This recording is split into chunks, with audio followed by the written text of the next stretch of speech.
క్రీస్తు యేసు దాసుడను అపోస్తలుడుగా పిలువబడివాడనైన పౌలను నేను నేటి సమాజానికి మరియు క్రీస్తు సంఘమునకు చేసే విన్నపం ఏంటంటే, నేటి సమాజం దైవజనులను కేవలం వారి వేషధారణను బట్టి లేదా వారి లౌకిక స్థితిని బట్టి అంచనా వేస్తోంది. కొందరు వారిని విమర్శిస్తున్నారు, మరికొందరు వారిని అవహేళన చేస్తున్నారు. కానీ గుర్తుంచుకోండి,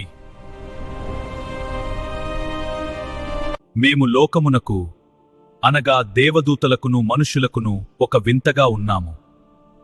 మేము క్రీస్తు నిమిత్తము వెర్రివారము. దైవజనుడు లోకపు విలువల ప్రకారం బ్రతకడు. అతను క్రీస్తు అనే వెలుగును ప్రకటించే దేవుని మర్మముల గృహ నిర్వాహకుడు. దైవజనుని ఉన్నతి ఆయనకున్న భౌతిక సంపదలో లేదు, ఆయన పొందే పరలోకపు పిలుపులో ఉంది. వారు మనుషుల దయకోసం కాక దేవుని మెప్పు కోసం పనిచేస్తారు. కావున దేవుడు మా ద్వారా వేడుకొనినట్టు మేము క్రీస్తుకు రాయబారులమయ్యున్నాము. ఒక దేశపు రాయబారికి ఆ దేశం ఎంత గౌరవం ఇస్తుందో, పరలోక రాజ్య రాయబారికి అంతకంటే ఎక్కువ గౌరవం దక్కాలి. వారు పరలోకపు సంకల్పాన్ని భూమిపై ప్రకటించే గొంతుకలు. చాలామంది దైవజనుల వేదిక మీద ప్రసంగాలను మాత్రమే చూస్తారు, కానీ ఆ వేదిక వెనుక వారు అనుభవించే శ్రమలను గమనించరు. నేను అనుభవించిన శ్రమలే నేటి నిజమైన దైవజనులు కూడా అనుభవిస్తున్నారు, శోధనలు సహిస్తున్నారు. ఈ గడియ వరకు ఆకలిదప్పులు గలవారము, దిగంబరులము, పిడిగుద్దులు తినుచున్నాము, నిలువరమైన నివాసము లేకయున్నాము.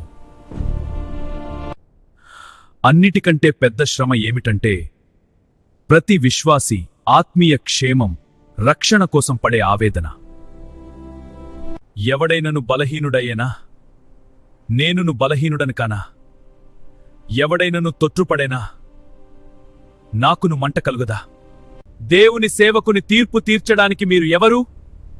అతడు నిలిచినా పడిపోయినా అది ఆయన యజమానికే సంబంధించింది.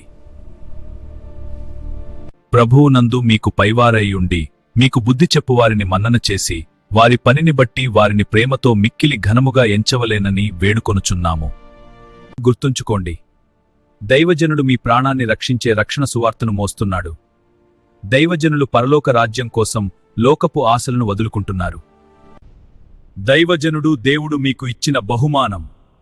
వారిని తృణీకరించడం అంటే వారిని పంపిన దేవుని తృణీకరించడమే.